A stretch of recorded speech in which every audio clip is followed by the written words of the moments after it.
تو خداوند اپنے خدا کے لیے کوئی بیل یا بھیڑ بکری جس میں کوئی عیب یا برائی ہو ذبح مت کرنا،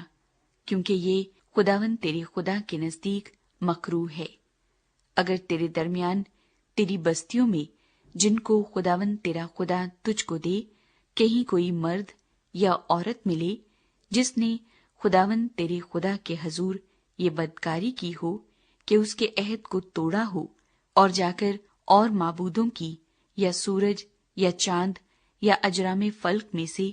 کسی کی جس کا حکم میں نے تجھ کو نہیں دیا پوجا اور پرستش کی ہو،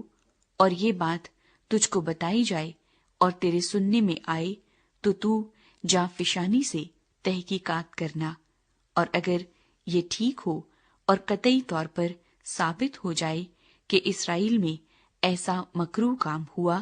تو اس مرد یا اس عورت کو جس نے یہ برا کام کیا ہو باہر اپنے پھاٹکوں پر نکال لے جانا اور ان کو ایسا سنسار کرنا کہ وہ مر جائیں۔ جو واجب القتل ٹھہرے وہ 2 یا 3 آدمیوں کی گواہی سے مارا جائے، فقط ایک ہی آدمی کی گواہی سے وہ مارا نہ جائے۔ اس کو قتل کرتے وقت گواہوں کے ہاتھ پہلے اس پر اٹھیں، اس کے بعد باقی سب لوگوں کے ہاتھ، یوں تو اپنے درمیان سے شرارت کو دور کیا کرنا۔ اگر تیری بستیوں میں کہیں آپس کے خون یا آپس کے دعوے یا آپس کی مار پیٹ کی بابت کوئی جھگڑے کی بات اٹھے اور اس کا فیصلہ کرنا تیرے لیے نہایت ہی مشکل ہو تو اٹھ کر اس جگہ جسے خداوند تیرا خدا چنے گا جانا، اور لاوی کاہنوں اور ان دنوں کے قاضیوں کے پاس پہنچ کر ان سے دریافت کرنا، اور وہ تجھ کو فیصلے کی بات بتائیں گے، اور تو اسی فیصلے کے مطابق جو وہ تجھ کو اس جگہ سے جسے خداوند چنے گا بتائیں عمل کرنا، جیسا وہ تجھ کو سکھائیں اسی کے مطابق سب کچھ احتیاط کر کے ماننا۔ شریعت کی جو بات وہ تجھ کو سکھائیں اور جیسا فیصلہ تجھ کو بتائیں اسی کے مطابق کرنا، اور جو کچھ فتویٰ وہ دے اس سے دہنے یا بائیں نہ مڑنا۔ اور اگر کوئی شخص گستاخی سے پیش آئے کہ اس کاہن کی بات جو خداوند تیرے خدا کے حضور خدمت کے لیے کھڑا رہتا ہے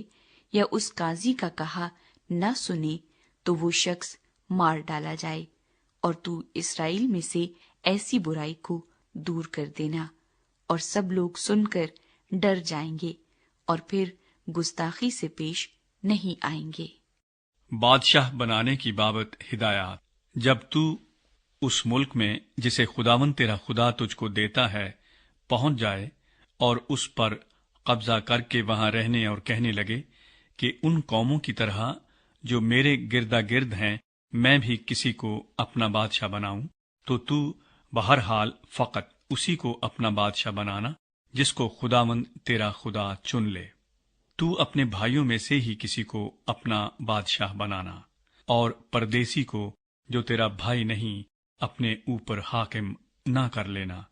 اتنا ضرور ہے کہ وہ اپنے لیے بہت گھوڑے نہ بڑھائے اور نہ لوگوں کو مصر میں بھیجے تاکہ اس کے پاس بہت سے گھوڑے ہو جائیں،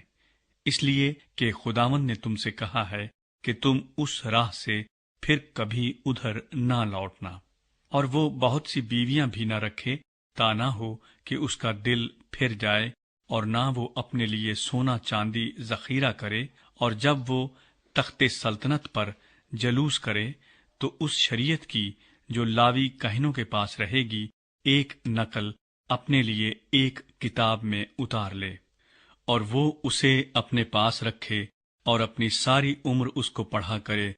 تاکہ وہ خداوند اپنے خدا کا خوف ماننا اور اس شریعت اور آئین کی سب باتوں پر عمل کرنا سیکھے، جس سے اس کے دل میں غرور نہ ہو کہ وہ اپنے بھائیوں کو حقیر جانے اور ان احکام سے نہ تو دہنے نہ بائیں مڑے، تاکہ اسرائیلیوں کے درمیان اس کی اور اس کی اولاد کی سلطنت مدت تک رہے۔